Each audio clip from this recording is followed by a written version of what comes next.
Hey guys, my name is Gabby. Welcome back to my channel, and today I'm going to be doing another installment of the What I've Watched series that I started on my channel.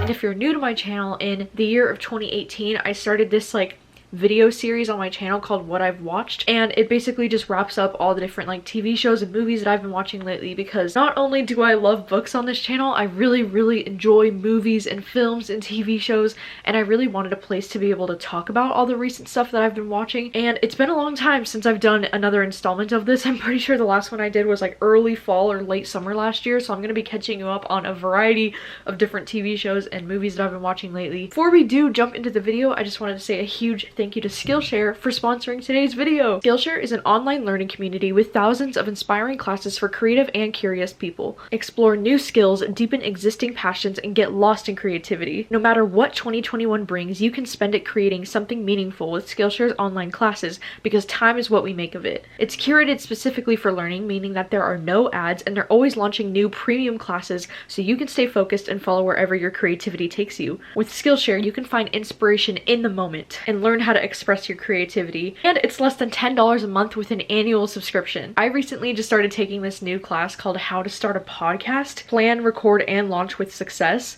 because I've recently been getting really into podcasts, just listening to podcasts a lot lately, and I've always been curious on what it all takes to start a podcast. I'm not saying I'm actually starting a podcast or anything, but I'm just looking into what it takes to start a podcast, because I think podcasts are really fascinating and really cool. And this class goes over a lot of really important things that you should know, like all the different microphones you can get. It gives you some tips and tricks on editing. It just gives a whole lot of good advice for how to start a podcast. But if this class doesn't interest you, of course they have so many other classes in creative topics like photography, writing, productivity, animation, illustration, you can name it, it's probably there. So for a limited time, please use the link in my description to get a free trial of Skillshare Premium membership so that you can also explore your creativity. Thank you so much to Skillshare for sponsoring today's video and supporting my channel and the booktube community. All right, now let's get into what I've watched. I'm trying something new today. I'm actually standing for a video.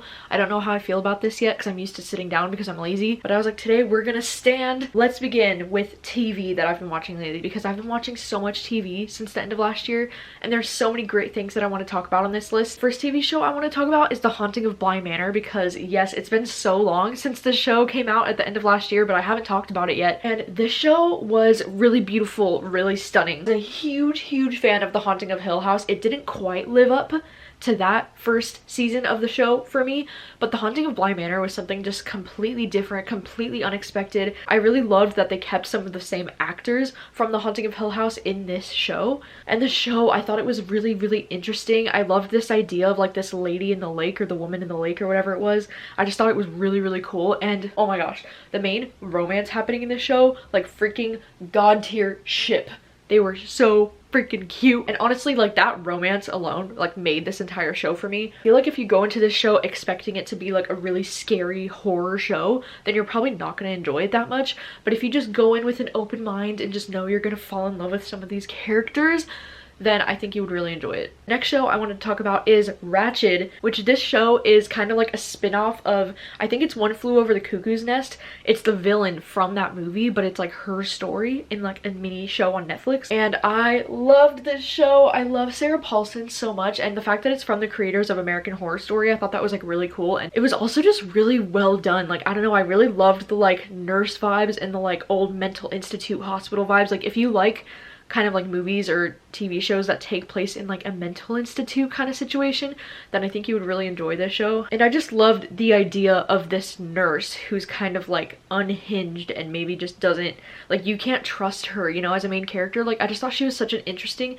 main character to follow, and I thought her relationship with her brother in this show was also really interesting. And I don't know, I just had a great time watching the show. I thought it was fantastic. And then we have the show Dash and Lily, which was such a cute little Christmas mini show. It's very short, like the episodes are not very long, but it was so freaking cute. And no, I haven't read the book for this. I know there's a book that it's based off of, but I loved the show. I thought it was adorable. I love that it takes place in New York. Like the New York vibes were immaculate, and I just thought it was really cute and really well done. And I thought the last episode was pretty cheesy, but like I usually do when it comes to these kind of shows anyway. But besides that, it was really cute. I thought the main characters were like really relatable and just really quirky and adorable. I loved it. And then we have the show A Teacher, which this show is one of those shows that made me so freaking uncomfortable to watch, because if you didn't know anything about this show, it's about this female teacher who's like in her 30s, I'm assuming. The teacher's played by Kate Mara, who is an actress that I absolutely love, and then it's about her getting romantically involved with her student, who is this senior. He's like 17, I think, and he's played by Nick Robinson. And I love all the actors on this show. I loved all the acting in the show. I thought it was really well done. But god, this subject matter, it's just so unsettling, and I kind of like that this show is kind of showing how truly horrific and not okay student-teacher relationships are, because for a while there I was like, oh god, it's gonna like romanticize it and stuff like that. But I think the show really did a good job with just, you know, showing how much it traumatizes like the younger person, the student. The last few episodes did get a little bit slow for me, but I still think it was a really well told story. Then we have the show The Undoing on HBO. This one stars Nicole Kidman and Hugh Grant, and this is one that was really interesting because it kind of gave me like major Big Little Lies vibes at the beginning of it, because we're following these like rich people in New York. Right at the start of the show, somebody gets murdered that that Nicole Kidman's character knows. And so it's kind of interesting because it's like this group of like this rich elite moms that are at this like New York thing, you know? I don't know, I thought the show was so interesting. It was so well done, but unfortunately the ending was just kind of not satisfying for me. I know a lot of people probably disagree because my parents watched this and they both loved it, and then Rachel and Obed also watched it and they absolutely loved it, including the ending. But I was the only one that kind of had a nitpicky issue with the ending, and it's probably just because I read so many thrillers, so I was just expecting something a little bit more. But overall, it was really good. The acting is so well done in this show. Nicole Kidman freaking slays as usual, and it's really cool because Nicole Kidman actually sings the theme song for this show, like Dream a Little Dream, like, and she does it so good. Oh my god, I literally downloaded it on Spotify because it's so good. The next two shows that I wanted to talk about are both true crime documentary type things on Netflix. The first one is The Night Stalker, which, holy shit, this one was so good. I've actually heard a bunch of different stories about Richard Ramirez, which is like the Night Stalker. He was like this serial killer that was in Los Angeles in 1985, and he was like really well known in that time. And I've listened to a few different podcast episodes talking about this guy, so I knew a little bit going into it, but this Netflix documentary was just so well done. I will warn you, there is some like graphic violence, or at least like not graphic violence, but like there's graphic imagery shown of his crimes in this Netflix documentary, so just a little trigger warning for that. Like, it does get kind of like graphic at times, but the story is just so fascinating, and to know that this really happened, it's just absolutely terrifying. But I think it's one of my new favorite like Netflix true crime documentaries, and if you're into true crime documentaries, this would be like one of my top recommendations, just because it's only 4 episodes, it's easy to get through, but it's so fascinating and so terrifying. Like, this guy was such a fucking sicko. And then I also recently watched The Cecil Hotel. This one felt like a huge fucking waste of time. I understand what the show was trying to do, I guess, but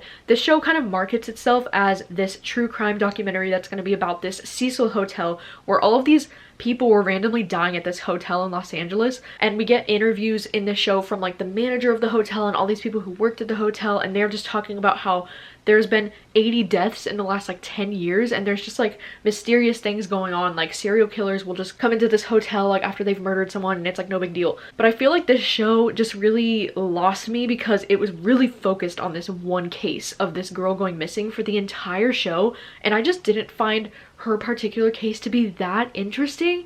Like, I don't know, I feel like it would have been so much better if they just had her case in one episode and then used the other episodes to describe all the other different cases that were going on at the Cecil Hotel, because it's just kind of misleading to make you think this whole show is going to be about the hotel and then it's actually just about one case the whole time.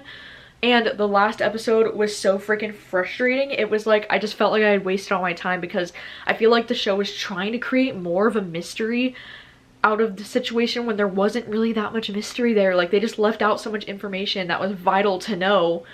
It was just, I don't know, I was kind of mad. The next show I wanted to talk about is WandaVision, which is one of my new favorite shows. Like, Marvel does no wrong, okay? Marvel is fucking amazing because Wanda, aka Scarlet Witch, is one of my favorite characters in the Avengers world, and seeing her being a badass bitch and like being with Vision again, and just not gonna lie, I was a bit of a skeptic because after the first 2 episodes I was like, I don't know about this whole thing, you know, because it's kind of hard to describe like what this show even is and what it's about, but they're basically taking like old style sitcoms, they're taking their own spin on it with like superheroes. There's something more deeper happening in this show, but you don't figure that out until a few episodes in. And so the first 2 episodes were just kind of like boring in my opinion, because you're just following Wanda and Vision and they're living in like the 1950s type era, and it's like a comedy. It's almost like I Love Lucy kind of vibes, you know? It's all in black and white and it's just like a comedy basically, and you get to see some of their superpowers and it's like kind of cool, it's okay. But then by the 3rd and the 4th episode I was so invested, because you realize there might be something going on in this town that is more kind of like eerie and mysterious, and I swear this show keeps getting better and better with every single episode. I'm freaking obsessed with it. By the time this goes up, the last episode might be airing, because I know the last episode will go up in early March, I think. I'm just so excited to see where this show goes, and on the last episode that I just finished watching, there was such a major cliffhanger that I was just like, I love it so much. WandaVision, it's so great. Who knew? One of the best things I've seen from Marvel for sure. And then we have this show, The Flight Attendant, which is on HBO. And before you ask, no, I did not read the book that this is inspired from, but this is inspired from a thriller novel. And this show was so freaking good. Okay, it got a little bit repetitive at times, like not gonna lie, but for the most part, I had a really great time watching this show. I love the idea of like a flight attendant that gets wrongly involved in this like murder case, because basically what happens is that she's this flight attendant. We kind of follow her as she's like traveling around the world and she's living this amazing life. She hooks up with this one guy while she's out of the country, and the next day she wakes up and he's like been murdered. His freaking throat is cut and he's like laying in the bed next to her murdered, and she is kind of like an alcoholic, so she doesn't remember the night before, and she doesn't remember like if she could have killed him. She doesn't know what happened, and so she basically flees the scene of the crime, and the whole show's kind of revolving around this incident, and it is just such a good show. The show has like major like Dead to Me vibes. Like that was the biggest thing that I got from the show, is it reminded me so much of Dead to Me, because the comedy is similar to Dead to Me, and just like the whole mystery and all these things going on, it just felt very much like that show to me, so I loved it so much. The next show I wanted to talk about is Firefly Lane. And no, before you ask again, I have not read the book by Kristen Hanna, and I need to, and I know that I need to, and I know that everyone has said the book is so different from the show. I fucking loved the show. It's kind of funny actually, because me and my sister just turned on this show kind of almost like as a joke, because we thought it was going to be like really cheesy and really terrible, and we just got immediately sucked in. I don't know what it is about the show, if it's like the 2 lead actresses, but I loved their friendship so much. It was so cute. I love the fact that it takes place in like Seattle and like the PNW area, you know, because I live in Washington. I loved the scenes from like the 1970s too, because, you know, we're just following these 2 women who became friends when they were teenagers, and then we kind of like, it just kind of follows them throughout their life, and it's kind of like, it almost feels like Nicholas Sparks, like a tad, but like better, you know? I loved Tully's character so much. I just thought she was such an interesting, fun character to follow, but I definitely related to Kate's character a lot more. The show was really great. It was really surprising, and I loved their friendship so much, and I cried a few times, and also I need a 2nd season, because what the fuck was that cliffhanger that ended off on? Like, no. And then the last TV show that I wanted to talk about is the show that I just recently started watching called Resident Alien. And like, I've only seen the first 2 episodes, so I can't say a whole lot about it, but oh my god. This is like one of my favorite premises for a show ever, and it definitely reminds me of one of my favorite books, The Humans by Matt Haig, because in this show, we're following this alien who accidentally landed on Earth during his like mission, and while he's on Earth, he's like trying to learn how to adapt to like human ways, and it's just so funny, and he gets like stuck in the body of this like doctor.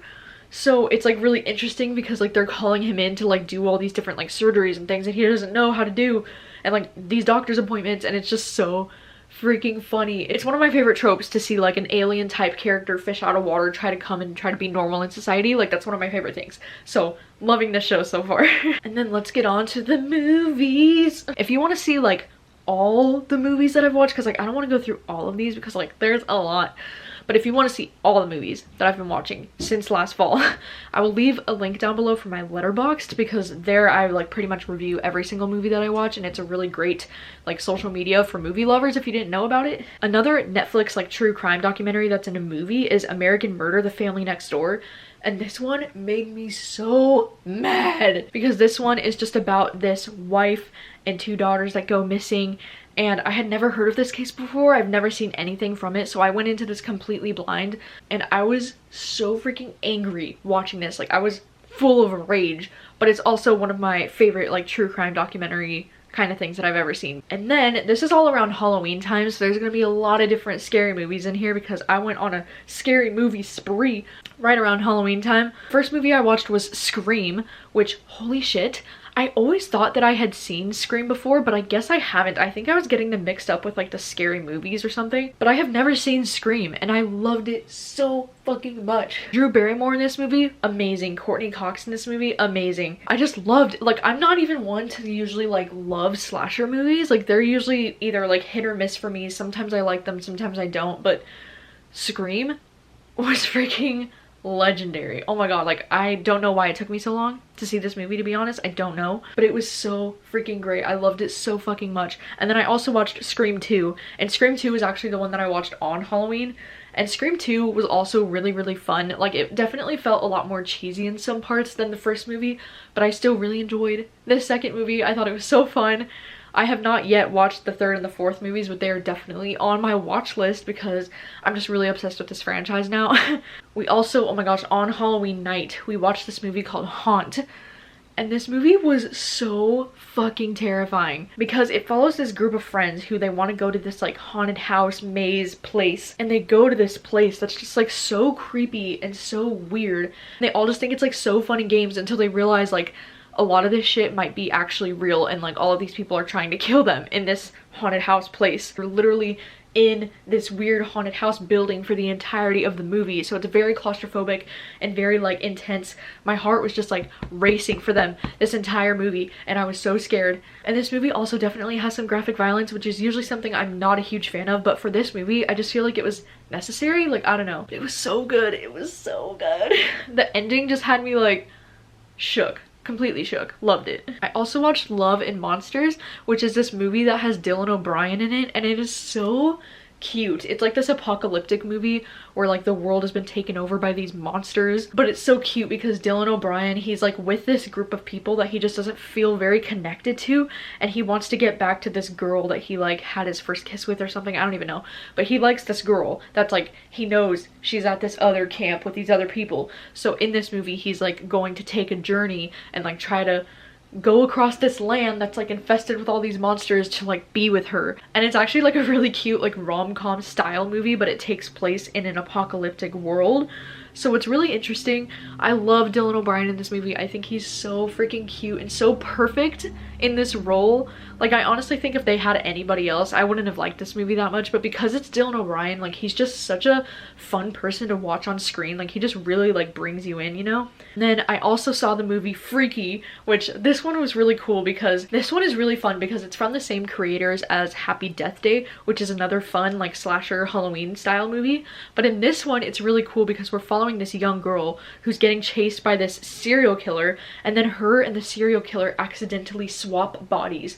And this movie was so fucking funny. Oh my god, it was so funny because like the idea of a serial killer getting trapped in a teenage girl's body, and then the idea of a teenage girl getting trapped in this adult man serial killer body, like, it was so funny. That's also like one of my favorite tropes in like movies or TV shows, when people like switch bodies. Like, I just love the idea of a character being like trapped in a body that they don't understand. It's like one of my favorite things to watch. So this movie was so funny, and it was also like just a really fun slasher movie. Like, I loved seeing the serial killer in the teenage girl body, and then the teenage girl being like a total bad bitch serial killer. It was just so much fun. I love her red leather jacket. Like, I feel like I'd want to like be her for Halloween, you know, because she's just so cool. And then these next movies, we're starting to get into the winter season here, because my next movie was Holidate, and this one is the one with Emma Roberts that's on Netflix, and it was so freaking cute.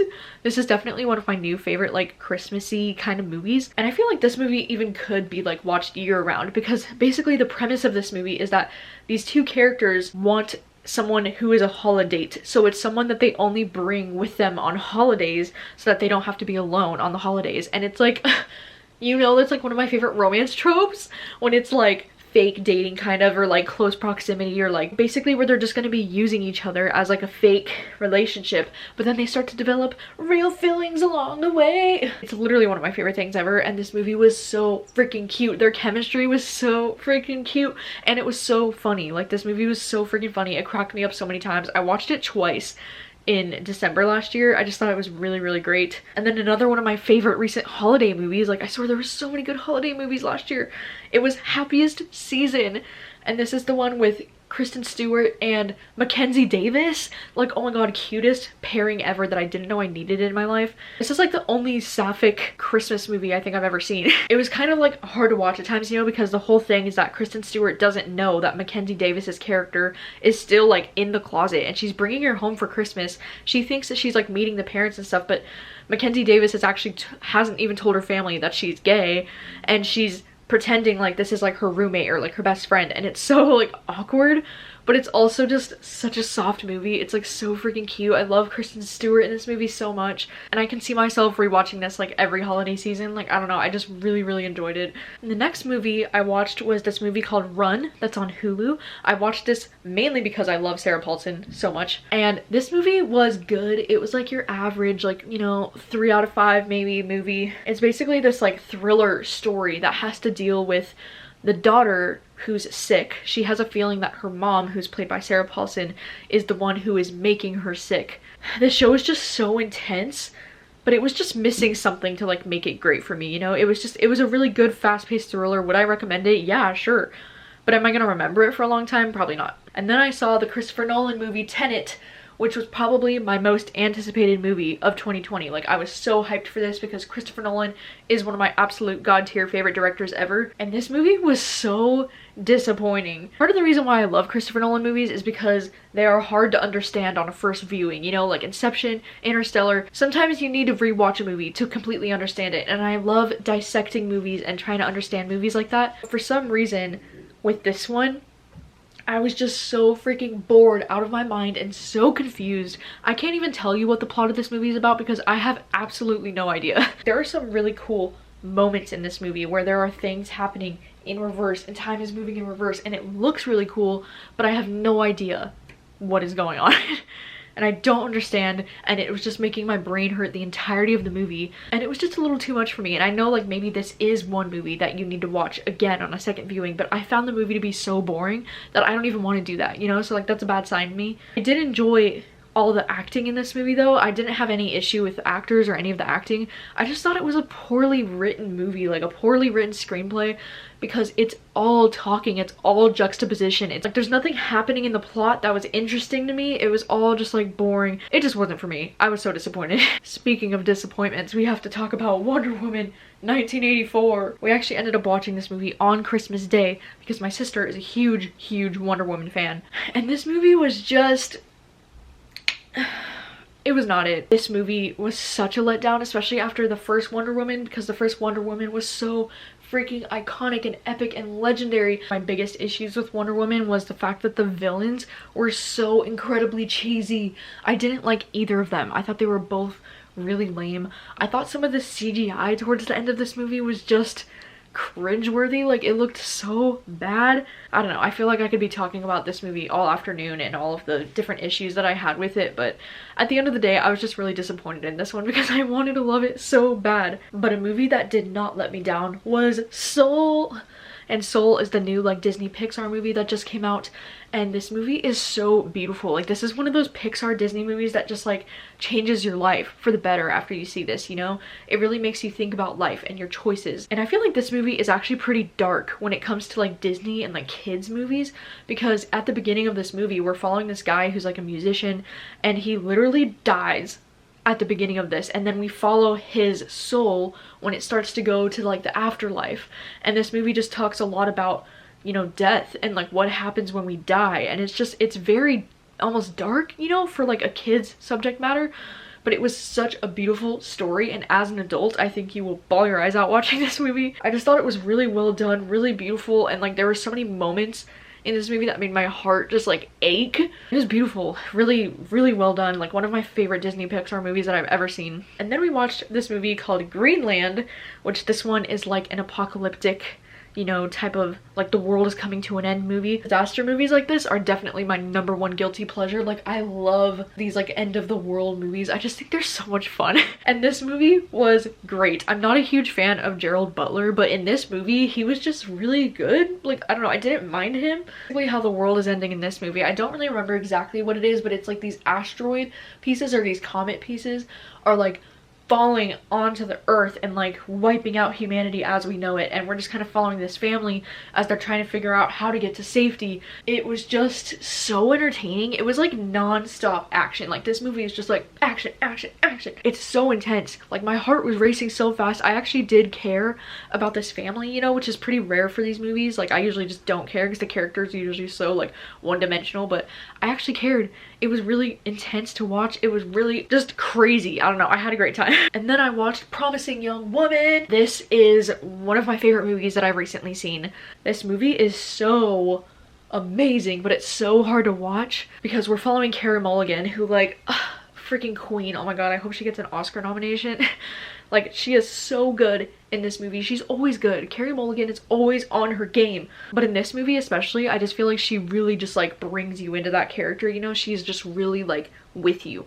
And this movie, the whole idea of it is really cool because she basically goes into these bars or these clubs and she acts like she's like super fucking drunk and like freaking out of her mind, like drunk, and then these guys will like take her home and try to like take advantage of her, and then as they're starting to like take advantage of her, she'll literally like snap out of it and be like, what are you doing? And it's just so great because it really shows how easily men are able to take advantage of women who aren't in their right state of mind. And it's just sad, you know? It's a really sad and scary world that we live in, but I love that this movie is so feminist and it points out this shit, and it points out how fucking annoying men are and all the sexism that women receive on a daily basis, and just how frustrating it can be to be a woman and like nobody will believe your story. And this movie had one of the most shocking endings. I still can't get over the ending of this movie. I think about it like all the time. And I'm just like, oh my god. It like, the ending literally gave me chills all over my body. It was like crazy. It was just, it was so freaking good. Like this is definitely one of my favorite movies that I've seen recently. It was amazing. And then I watched another amazing movie, and it was The Call. This is a Korean thriller that's on Netflix, and oh my god, this is like one of the best thriller movies I think I've ever seen. It's so cool. Basically what's happening in this movie is that we're following this girl who lives in the present day, and she gets a phone call that's from the past, and then there's this girl from her past that's starting to affect things in the future. It's such a crazy movie. Oh my god, I so highly recommend it. If you're into like anything thriller or mystery at all, like you need to watch this movie. It is so freaking good. Dare I say it's like one of the best things I've seen since Parasite, and Parasite is like in my absolute god tier, like top 5 movies of all time maybe. Like I love Parasite, and this one almost gave me that like same energy. It was just it was so good. I loved it so much. I think about it all the time. I will say the only thing that I like had a nitpicky issue with about this movie was like the very end, like the post-credit scene. I didn't enjoy that. Everything immediately before the credit scene, oh my god, some of the best freaking film I've ever seen in my life. It was so good. And then the last movie that I wanted to talk about that I watched recently is Burning, and this is another one that is on Netflix. This is another one that's like a Korean movie. I think it's like a drama is like what the genre would be. It's like a drama mystery kind of vibe. And this one was really good. I think this one is a little bit too long for my personal taste because it's like 2.5 hours, and I just don't think it needed to be quite that long. But the main reason why I wanted to watch this one is because Steven Yeun, aka Glenn from The Walking Dead, is in this movie, and Steven is bae, so I really wanted to watch this just for him. God, he has that new movie coming out too called Minari that I really want to see soon, but that's besides the point. This movie is this really interesting kind of like thrillery drama, like romance kind of movie where this guy is like really into this girl, and then Steven Yeun is also into this girl, and then it's like this like a love triangle kind of situation happening with them. I don't really know how to explain what this movie's about because it's just kind of like it's one of those movies that almost feels like plotless in a way, but oh my god, the ending of this movie was like freaking surprising. And I don't know, I guess my issue with this movie is that I thought it had so much potential. I feel like they could have cut down a lot of the scenes from this movie and made it more compact. And then also I wanted more from the ending, because the ending was so shocking and it ended so abruptly that I just wanted more of the craziness that was the ending earlier on in the film. Like, I just wanted it to get started quicker.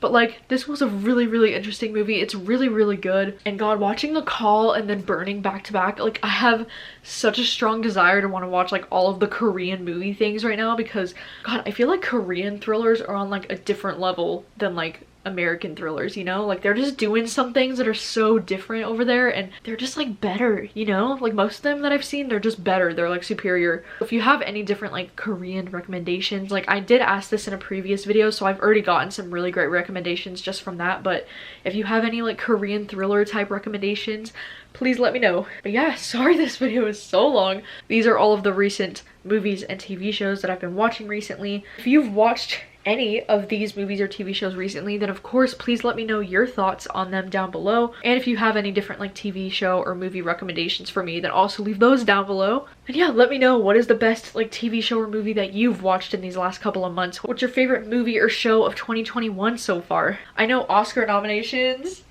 are coming up pretty soon here. I think like March 15th is when they're supposed to get announced, so I'm pretty excited about that, because I just really always try to make it a goal for myself to like watch all of the Oscar nominated movies every year. Not that it ever usually happens, but it's a goal, you know? It's good to have goals. Alright, well, thank you so much for hanging out with me. Thank you for watching this video. I will see you very soon with another. Bye.